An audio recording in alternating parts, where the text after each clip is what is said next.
중요하다는 건 아는데 안 합니다.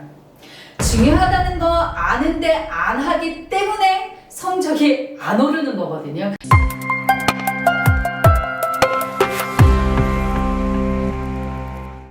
안녕하세요. 입시의 신개념 대치아플론 교육의 유주미 소장입니다. 오늘은 고등학교 유형 선택 전 체크포인트에 대해서 한번 같이 이야기 나눠보겠습니다. 얼마 전에 저희가 업로드한 영상이 있었죠. 일반고를 보내야 되는지 자사특목고를 보내야 되는지에 대한 영상이 올라갔었는데요. 그때 저희가 의학계열, 이과, 문과로 나눠서 함께 이야기 나눠봤습니다. 네, 오늘은 그래서 자사특목고를 만약에 보내고 싶으신 분들 또는 일반고 상위권을 보내실 분들은 중요한 것은 사실은 그 학교가 얼마나 입결이 좋으냐가 중요한 게 아니라 우리 아이가 그 학교에서 버텨낼 수 있는가, 이게 핵심이죠. 그래서 이 부분을 두 가지 맥락으로 나눠서 함께 이야기 나눠보겠습니다. 첫 번째는 공부법이에요. 공부 방법. 그리고 학습 태도. 이 두 가지로 진솔하게 한번 풀어내 보겠습니다. 왜냐하면 우리 중학생 부모님들, 그래 고등학교 가면 상대평가가 돼, 이거는 아시는데 그냥 이론으로 아시는 거거든요. 왜냐하면 우리 아이들이 지금 절대평가 상태에 있기 때문에 이게 얼마나 심각한지는 잘 모르십니다. 그래서 막상 고1 때 컨설팅을 하는 분들이 대다수가 이렇게 얘기하십니다. 우리 아이 진짜 열심히 합니다. 그런데 성적이 안 나와요 라고 얘기를 하시는데, 그럼 저는 조심스럽게 이렇게 묻습니다. 네, 열심히 하는 거 알고 있습니다. 그런데 다른 친구들보다 더 열심히 하나요? 이게 핵심입니다. 그러니까 내가 열심히 하는 게 중요한 게 아니라 남들보다 더 열심히 해야 된다는 거 이해하셔야 돼요. 그래서 상대평가에 대해서, 그리고 어마무시한 수행평가가 뒤따르고 있다는 것도 이해하셔야 됩니다. 왜냐하면 수행평가에 대해서 사회적으로 이렇게 말이 많은 건 그만큼 뭐하다? 중요하기 때문입니다. 수행평가의 어떤 중요성까지도 고려한다라고 한다면 우리 아이를 그냥 그래 좋은 학교야 라고 보내서는 안 되겠죠. 그래서 지금부터 체크포인트 들어가겠습니다. 우선 공부법과 관련된 건데요. 국수영이 기본이다 라고 말씀을 드렸습니다. 그래서 국어부터 말씀하실 거라고 생각하지만 저는 수학부터 건드리겠습니다. 왜냐하면 저는 사실 국수영 강사는 그러니까 교과목 강사가 아니기 때문에 약간 조심스럽기는 하는데, 우리 합격생들, 최상위권에 합격한 학생들에게 굉장히 저는 많이 묻거든요. 그래서 그런 노하우까지 함께 풀어보도록 하겠습니다. 그래서 첫 번째, 제일 궁금해 하시는 것 중에 하나가, 중학교 우리 아이들 수학이 안 나와요. 왜 안 나오는지 제가 먼저 말씀을 드리자면, 저는 컨설팅을 할 때 이렇게 말씀드립니다. 초등학교 3학년, 4학년 거 다시 체크해 보세요. 우리 아이 중학생인데요? 네. 초등학교 3, 4학년 거를 체크해 보시는 게 좋습니다. 왜냐하면 초등수학의 중요 변곡점이 3, 4학년이에요. 즉 난이도가 세진다라고 하는 거죠. 그래서 그때 크게 잡히지 않으면 중학교 때 무너집니다. 두 번째 질문이 뭐냐면, 네, 이제 우리 아이는 수학은 잘 따라오는 것 같아요. 근데 선생님, 선행은 어떻게 할까요? 가 두 번째 질문으로 굉장히 많습니다. 강사들마다 다릅니다. 이거는 그리고 저의 개인적인 의견입니다. 저는 선행을 추천합니다.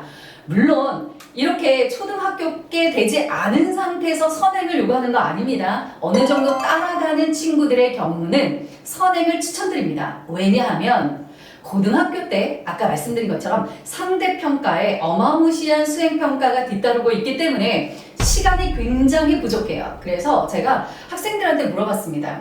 너는 수학 선행에 대해서 어떻게 생각하니? 라고 했을 때 대부분의 학생들이 저는 긍정적으로 생각합니다. 왜냐하면 예를 들어서 중요하다고 생각하지 않았던 그동안 기술과정이라든가 제2 외국어라든가 이런 게 다 상대평가가 되기 때문에 이 부분에 대한 시간 확보가 어려워요. 그런데 제가 수학을 선행을 했기 때문에 그 시간들을 세이브해서 다른 과목을 볼 수 있기 때문에 저는 선행에 긍정적입니다. 이렇게 답변하는 친구들이 굉장히 많았습니다. 그래서 저는 추천드립니다.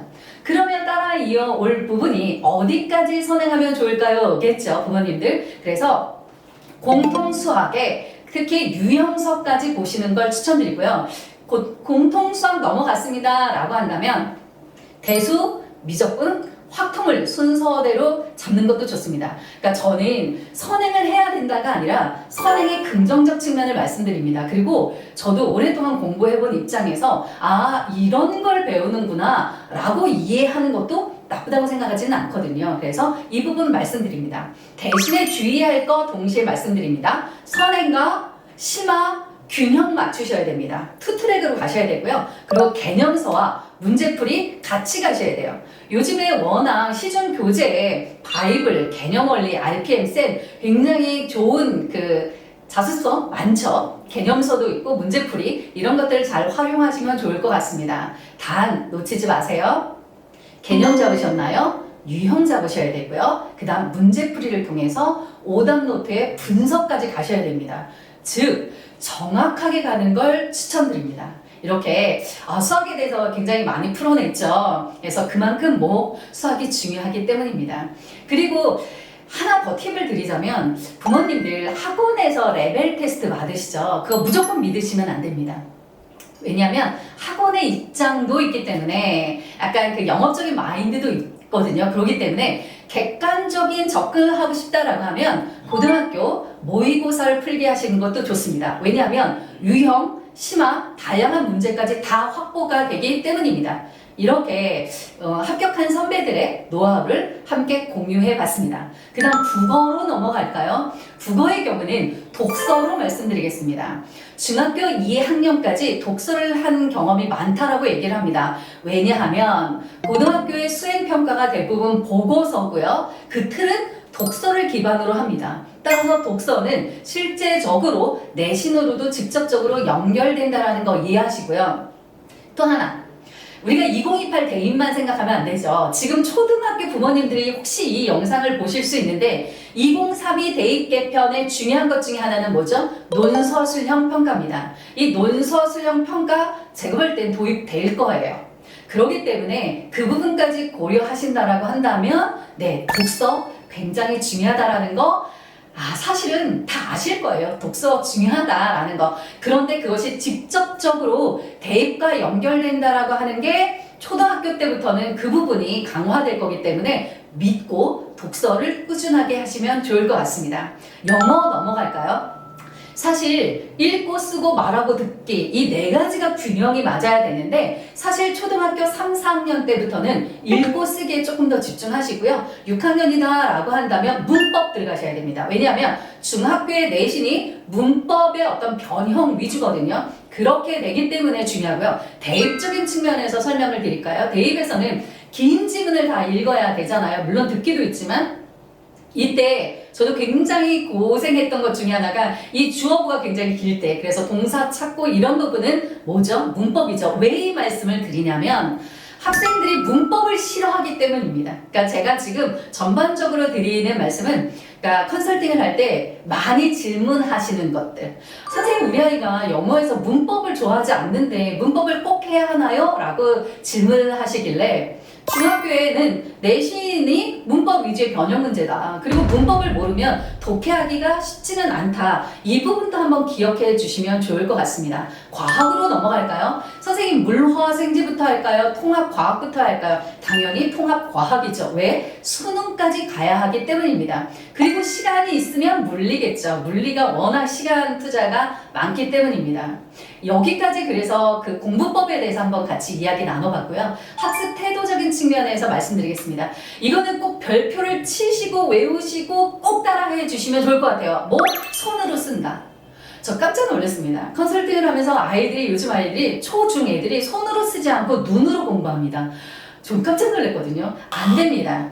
글씨체까지도 보셔야 됩니다. 정말요? 네, 글씨체는 그냥 단순한 글씨체의 문제가 아니라 정성, 성실, 그리고 인식적 측면입니다. 한 번 더 쓰고 깔끔하게 쓰면서 내 머릿속에 들어오는 거기 때문에 글씨, 그 부분 당연히 오답 노트까지 연결이 되겠죠. 오답 노트가 중요하다는 건 아는데 안 합니다. 중요하다는 거 아는데 안 하기 때문에 성적이 안 오르는 거거든요. 그래서 기본에 조금 충실해주셨으면 좋겠습니다. 마지막으로 입시적 측면에서 인성 파트입니다. 예를 들어 이번에 그 영재학교에서 정확하게 말씀드리면 세종과학영재학교에서 인성과 관련된 질문을 했는데 3분의 1 정도의 학생들이 틀렸다고 하거든요. 예전에 우리는 학교 때 규칙이라든가 아니면 도덕성이라든가 사회성 이 부분을 굉장히 강조를 받아왔던 세대라 어렵지 않았는데 요즘 애들이 그 부분에 걸려 넘어가고요. 대입적인 측면에서는 공동체 역량이다 라고 해서 그 부분을 굉장히 크로스로 체크합니다. 그렇기 때문에 네 인성까지도 선생님 그럼 너무 힘들지 않나요? 예를 들어 국수형도 선행은 특히 예를 들어서 독서다. 중학교 2학년까지 독서하는 애들 그렇게 많지 않을걸요? 수학 선행하라고요?